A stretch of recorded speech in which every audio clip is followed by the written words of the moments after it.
Moin Moin, hallo und herzlich willkommen zu einem neuen Video hier auf meinem Kanal. Und heute gibt es wieder eine Runde Shakes and Fidget. Ja, und im Hintergrund werde ich so ein bisschen durch meine ganzen Server durchklicken, was ich noch so zu tun habe.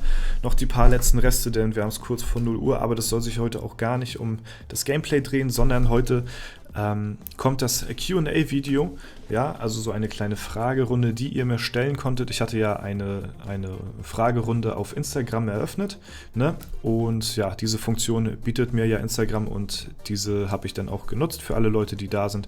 Die konnten mir ein paar Fragen stellen. Ich habe mir davon ein paar ausgesucht und ja, die werde ich jetzt im Video hier behandeln. Deswegen, im Hintergrund werde ich nur mal so ein bisschen hier und da mal durchklicken. So. Ich lese mal vor, wir fangen mit der ersten Frage an, und zwar, wie bist du dazu gekommen, Shakes and Fidget zu spielen? Da bin ich zugekommen eigentlich erst durch Kumpels, muss ich sagen.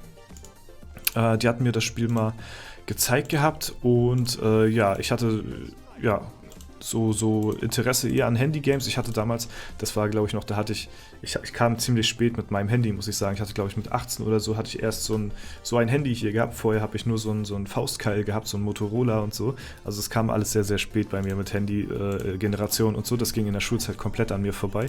Und ja, da habe ich dann, das waren so einer meiner ersten Handy-Games, das wurde dann auch, wie gesagt, von meinen Kumpels, dann wurde ich dazu verleitet. Dann kam nachher auch Berufsschule und so und ja gut, Berufsschule kennt man, ne? Da dattelt man viel im Unterricht mit dem Handy rum und hatte zu der Zeit sowieso dort vor Ort, wo ich dann auch Schule gemacht habe, kein PC und nichts und deswegen blieb mir nur das Handy und ja, da habe ich quasi dann angefangen, Shakes and Fidget zu suchten. So kam das Ganze und da bin ich dann ziemlich lange am Ball geblieben. Meine Kumpels haben schon alle aufgehört. Ich bin der Letzte, der durchgezogen hat. So ist das manchmal, ne? Da kommen wir auch gleich mal zur nächsten Frage. Und zwar, was machst du beruflich? Beruflich, das hatte ich schon mal, das habe ich eigentlich schon ziemlich oft erwähnt. Die meisten wissen das wahrscheinlich auch, aber ein, zwei Leute kriegen das, ja, sind vielleicht neu oder so oder haben das nicht gehört. Deswegen sage ich das dann auch immer wieder. Ich arbeite momentan als Pflegefachkraft in einem Behindertenheim, ja. Dann die dritte Frage ist, wann hast du Geburtstag? Am 12. Oktober. Da kommt in der Regel meistens auch immer ein Geburtstagsstream, so war es zumindest die letzten Jahre. Tradition ist es mittlerweile schon fast geworden. Ja, und dann auch die nächste Frage da direkt dazu von jemand anderen, denn wie alt bist du? Ich bin momentan 25, ja, sehe vielleicht so ein bisschen durch meinen Bart älter aus, aber es gibt auch noch ein paar Videos von mir ohne Bart, ja, oder wenn ich mal den Bart wieder abrasieren wollen würde, dann sehe ich deutlich jünger aus, also richtig Bubi-mäßig, ja, deswegen lassen wir den mal lieber dran, würde ich mal sagen, ne? Jo, die nächste Frage ist, hast du jeden Tag Motivation, Shakes and Fidget zu spielen oder Tage, wo du keine Lust hast? Es gibt Tage, klar, ich spiele das Spiel jetzt schon 6, 7 Jahre. Es gibt natürlich auch Tage, wo ich mal, ich will nicht sagen, wo ich keine Lust habe, aber wo ich keine Zeit habe. Das ist das Ding eher. Bei mir spielt der Zeitfaktor eine wesentliche Rolle. Die Lust oder Motivation habe ich tatsächlich jeden Tag zu zocken. Nur ist die Zeit manchmal ziemlich begrenzt, was dann meine Lust auch, ja, was auf meine Lust vielleicht auch so ein bisschen niederschlägt, denn wenn ich keine Zeit habe, dann ist das so schnell so, oh, schnell Alu durchklicken, oh, Hauptsache du hast den Scheiß fertig. So ist das denn, ne? Aber Motivation schon, nur die Zeit grätscht da manchmal rein, deswegen brauche ich auch so viele Sanduhren hier, ne? Dass ich dem Ganzen auch gerecht werde. Ja. Dann 6. Frage, was sind deine Ziele in der nächsten Zeit bei Shakes and Fidget, besonders auf deinem Free-to-Play-Account? Also die meisten Ziele mache ich mir auf meinen Main-Account, dort ist es ja ein möglichst hohes Level zu erreichen, ja, auch die Stats sind mir relativ wichtig. Nächstes Zwischenziel sind hier zum Beispiel 20.000 Basis-Stats auf der Ausdauer, damit ich wieder weiter auf Intelligenz pushen kann. So eine kleinen Zwischenziele sind das auf meinen Main. Auf meinem Free-to-Play würde ich einfach sagen, da habe ich eigentlich keine großen Ziele, da mache ich mir auch keine großen Ziele, vielleicht sowas wie Dämonenportal demnächst fertig haben oder so, aber eigentlich mache ich mir auf diesem Account gar keine Ziele, muss ich sagen, weil das ist der Free-to-Play-Account, da mache ich mir keine Platte, da mache ich mir keine Sorgen drum, der läuft einfach so auf seinen 120 Alu nebenbei, falls mal ein Tag ausfällt, ist das nicht so schlimm, wenn mal ein Event ist, spiele ich auch mal 320 Alu, so, ne, mit 50er Mount, das sind so die Sachen und ja, dadurch, dass das so unbeschwert ist und unbefangen und ohne irgendwelche Verpflichtungen mehr, also Verpflichtungen, die man sich selbst macht, mache ich mir da auch keine Ziele großartig. Der läuft einfach so nebenbei, so wie ich Bock habe und da bin ich auch sehr zufrieden mit, muss ich sagen. Und ja, Ziele eigentlich auf dem Account möglichst viel Spaß haben. So, 7. Frage ist, ich gehe mal so ein bisschen schneller durch, weil wir haben ja ein paar Fragen und deswegen ja, versuche ich die dann einigermaßen abzuarbeiten und ich kenne mich selbst, ich rede mich immer schnell im Kopf und Kragen oder nicht im Kopf und Kragen, sondern das artet relativ schnell mal aus, deswegen versuche ich die Fragen auch so schnell wie möglich runter zu rasseln, ja, damit ihr nicht zu lange hier sitzen bleibt. Die 7. Frage ist ein bisschen deeper auf jeden Fall. Wie gehst du mit depressiven Phasen um, Vorgehensweisen etc.? Liebe geht raus, Bro. Liebe geht zurück, Bro. Und ja, mit depressiven Phasen, ich muss sagen, ich habe depressive Phasen eigentlich so gut wie noch nie gehabt oder noch, ja, also keine richtigen depressiven Phasen im Sinne von, ja, ich liege irgendwie in der Ecke und ich kann nichts mit mir anfangen oder was weiß ich, irgendwie so oder so. Also so eine deepen, depressiven Phasen nicht. Man ist vielleicht mal ein bisschen demotiviert oder so. Hey, nice. Sehr gut, Alter. Sogar eine gute Waffe. Aber depressive Phasen würde ich dir empfehlen, wenn du die haben solltest. Wenn es ganz schlimm ist, natürlich professionelle Hilfe zu holen. Aber wenn es noch einigermaßen sich im Rahmen hält, versuch dich irgendwie abzulenken, versuch irgendwie Sport zu machen, dein Hobby zu verfolgen. Also Sport hilft mir eigentlich in allen Lebenslagen, muss ich sagen. Bin ich depressiv oder sag ich mal, bin ich mal schlecht gelaunt, dann mache ich Sport. Damit ich auf andere Gedanken komme. Bin ich gut, gut gelaunt, mache ich sowieso Sport, weil ich gerade gut gelaunt bin oder so. Ne? Also das kannst du für alle Lebensphasen eigentlich. Sport ist so das Mittel zum Zweck irgendwie. Vor allen Dingen, wenn man depressiv ist man ja vielleicht das Selbstwertgefühl vielleicht auch ein bisschen niedergeschlagen und das pusht einen beim Sport natürlich auch.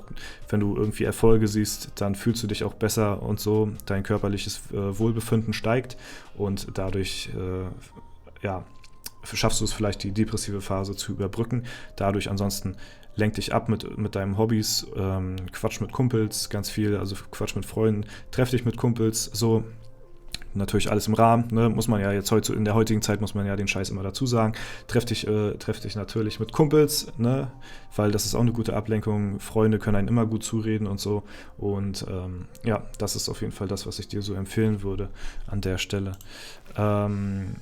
Ja, dann, was würdest du, wenn du etwas zu sagen hättest, als nächstes in Shakes & Fidget implementieren? Das ist eine schwierige Frage, da habe ich mir noch gar nicht so wirklich drüber Gedanken gemacht, da müsste ich mir eigentlich mal drüber Gedanken machen. Aus dem Stegreif ist sowas schwer zu sagen, weil es gibt so viel, was man machen könnte.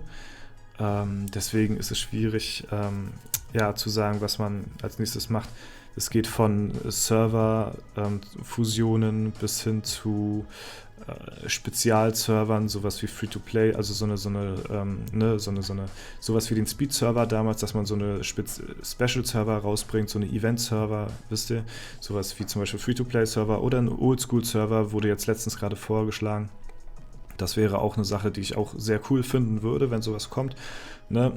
Oder halt so eine ganzen anderen Sachen halt, ne? Was ich mir schon ewig gewünscht habe, ist eine 3. Dungeon-Karte, irgendwie mit neuen Dungeons, wo man so wie hier einfach so eine Map hat, die man durchgrinden kann, von Etage zu Etage irgendwie immer durch und ja, das wäre auf jeden Fall sowas, anstatt wie bei mir auf meinem Main-Account auf dem letzten Dungeon dort rumzudümpeln und nichts mehr an Zielen zu haben, was dungeonmäßig noch legbar ist, außer das hier, was aber utopisch weit weg ist momentan noch bei mir. Ja, sowas vielleicht. Die 9. Frage, wie man am besten eine funktionierende Gilde führt mit allem drum und dran.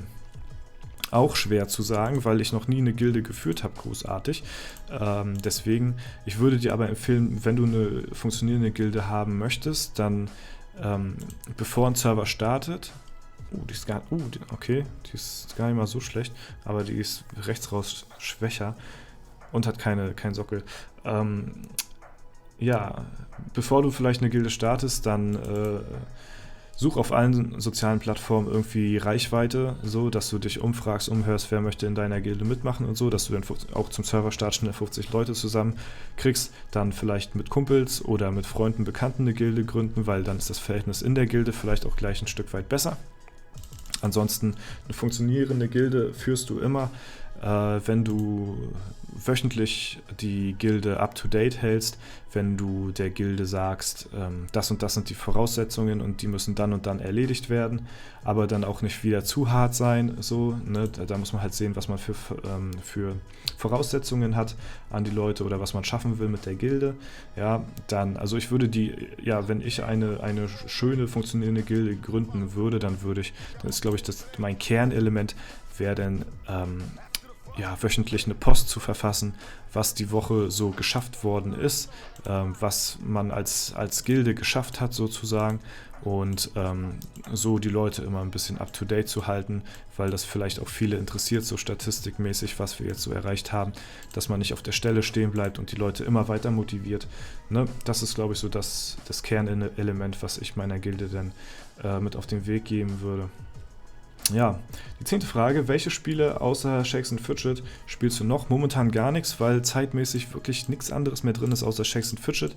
Ne? Das ist halt, jetzt mittlerweile so mein Hobby mit YouTube halt zusammen geworden. Da macht man halt, ne, die Videos, ne, man rendert die Videos, man bearbeitet sie, man lässt sich neue Ideen einfallen, dann gehört ja Instagram mittlerweile bei mir auch noch schon so ein bisschen fest mit dazu, wo man dann auch immer noch so am Start ist und man bedient halt das ganze Social Media Network sozusagen, ne, sei es auf YouTube oder auf anderen Plattformen, Discord zum Beispiel vielleicht auch, obwohl ich da relativ selten bin, das gebe ich zu. Man hat überall so seine Bausteine und dann gibt es natürlich auch noch im privaten Leben auch immer noch wieder Veränderungen, ne, was dann einen dazu verführen lässt, nicht großartig weiter irgendwelche anderen Spiele zu zocken. Was ich sonst viel gespielt habe, das kannst du eigentlich alles auf meinem Kanal nachsehen, wenn du ein bisschen zurückscrollst oder die Videos so sortierst, nicht von neu nach alt, sondern von alt nach neu, da siehst du eigentlich alles, was ich damals gespielt habe. So. Und das ist einiges, würde ich mal sagen. So, die letzte Frage für dieses Video ist demnächst mal ein Projektchar geplant. Hätte ich gerne, aber auch da ist wieder der Faktor Zeit, der mich dazu veranlasst, keinen Projektchar mal zu machen, weil halt dafür einfach die nötige Zeit fehlt. Mir sind wirklich die Accounts, die ich jetzt habe, mehr als genug und ich bin immer schon am Überlegen, ob ich vielleicht nicht mal einen Account aussortieren soll, weil halt 4 Accounts zu bewirten sind schon für mich deutlich zu viel und spätestens beim Dämonenjäger merke ich, dass die Zeit einfach so nicht mehr da ist oder die Motivation eventuell auch für den Char nicht mehr wirklich so zu betreiben und deswegen ist auch ein Projektchar deutlich zu viel für mich an der Stelle, was den Aufwand angeht. Aber ja, das ist so das, was ich jetzt momentan dazu zu sagen habe. Gut, dann soll es das für dieses Video auch erstmal wieder gewesen sein. Ja, die paar Fragen, die ich auf Instagram erhalten habe, die sind soweit abgehakt, ja. Und dann soll es das soweit gewesen sein. Ich werde auf Instagram mal hin und wieder mal so eine kleine Fragerunde machen. Und wenn sich da ein paar Leute finden, die dann auch ein paar Fragen an mich haben, dann stelle ich die auch gerne dann im Video vor. Gut, das soll es soweit gewesen sein. Ich hoffe, es hat euch gefallen. Wenn es der Fall sein sollte, dann lasst gerne Bewertung, Kommentar dazu da. Ansonsten wünschen wir uns einen super schönen Tag. Vielen Dank fürs Zuschauen. Haut rein und bis zum nächsten Mal.